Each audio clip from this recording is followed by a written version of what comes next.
You know, as a police officer, I'm compelled to make this video. I've been in law enforcement for 10 years, and I'm speaking to my peers, other fellow officers, people in any kind of law enforcement position. I've seen officers nationwide enforcing tyrannical orders against the people, and I'm hoping it's the minority of officers, but I'm not sure anymore, because every time I turn on the television, every time I look to the internet, I'm seeing people arrested or cited for going to church, for traveling on the roadways, for going surfing, opening their businesses, going to the park with their families, or doing nails out of their own house, using their own house as a place of business, and having undercover agents go there and arrest them and charge them with what? With a crime?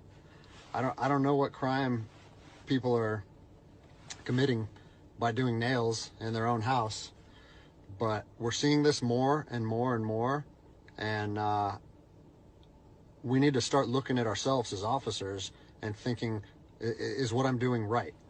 Now, I want to remind you that regardless of where you stand on the coronavirus, we don't have the authority to do those things to people just because a mayor or a governor tells you otherwise.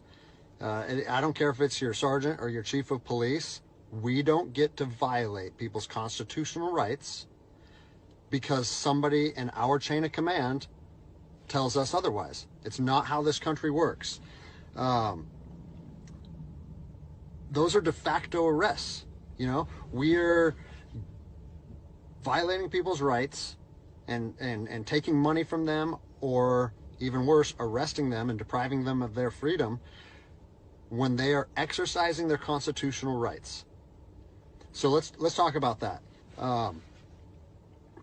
Let's read something right here off of the Declaration of Independence.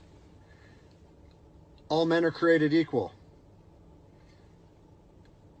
Among these, we have the right to life, liberty, and the pursuit of happiness.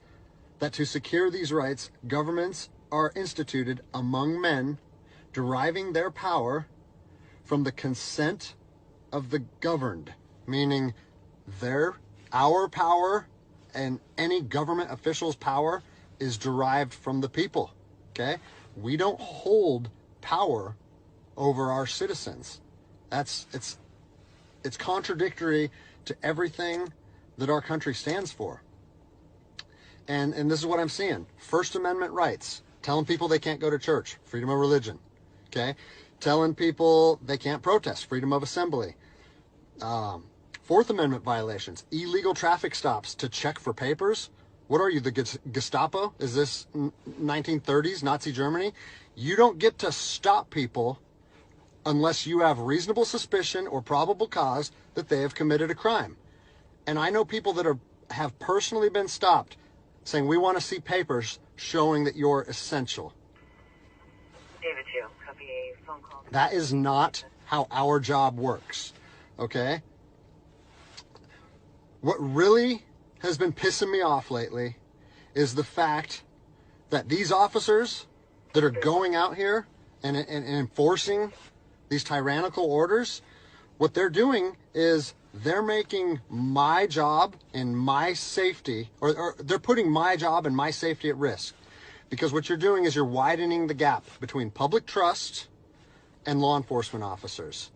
And what that's going to do is it's going to, I mean, look at what's happened to law enforcement in the last 10 years. Less and less public trust, and more often than not, that is a result of isolated incidents that get blown out of proportion.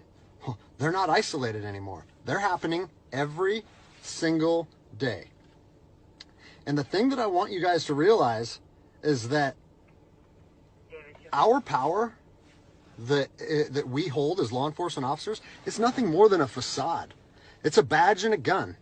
And people, you don't realize, if you haven't lived in anarchy, if you haven't seen combat, things can be stripped from people in a heartbeat.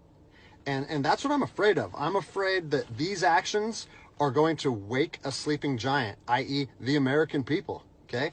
They are going to be put in a position where they won't have their rights trampled anymore.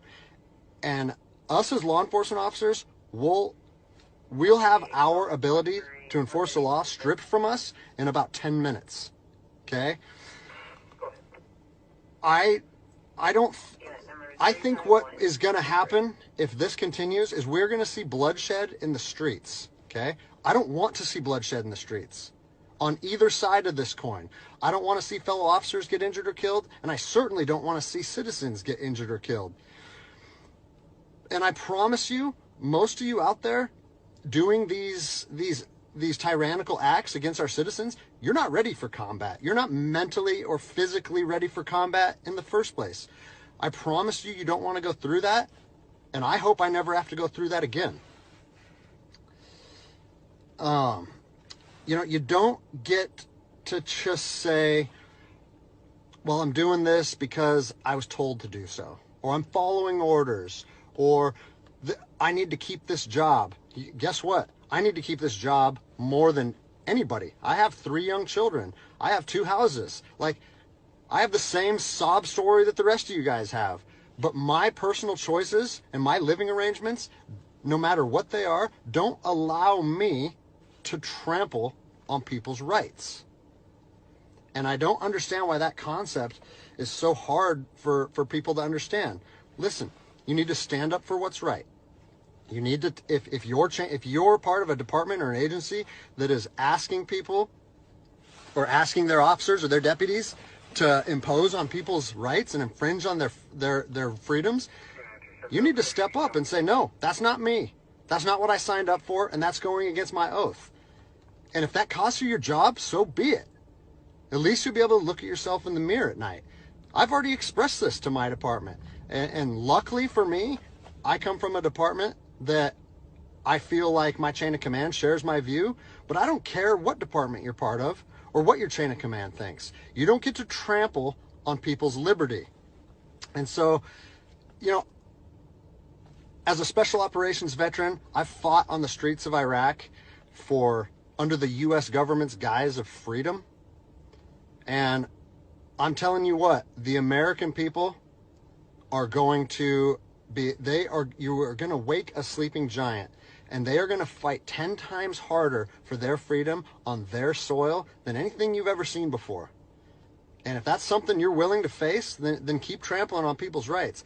But I promise you, the American spirit of defiance is going to rise again, and it's going to be a big problem for our country. So I'll leave you with this, something that I learned as an E-nothing in the Army. No matter what situation you're put in, if you look inside yourself and ask yourself one question, am I doing the right thing? You ask yourself that, you know the answer. And no amount of money or no order or law or anything should be able to make you go against doing the right thing. So I'm imploring officers to look inside themselves and ask themselves, is this what I want to be doing to my citizens? And I think the answer is clear. And if we all stand up together, guess what? It'll be a non-issue, no factor, because people and law enforcement will be united like we should be.